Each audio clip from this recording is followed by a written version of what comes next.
Hello guys, finally आइसकेको छ हामीसँग ब्रान्डेड सिपियु खलैया छ यहाँ हाम्रो अनबक्सिङ गर्नलाई।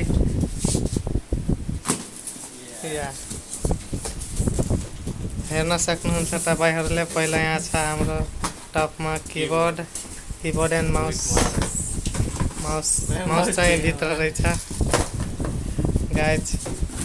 अनि यहाँ फाइनली सिपियु आइसकेको छ।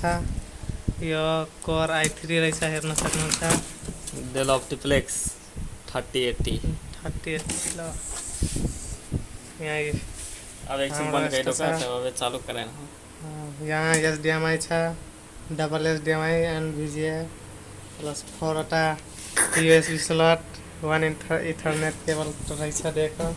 अनि अगाडि पनि 4 वटा USB स्लट प्लस साउन्डको लागि ज्याक दिएको रहेछ 3.5 mm। ल एकदम अब हामी यसलाई अन गर्न जाँदैछौँ।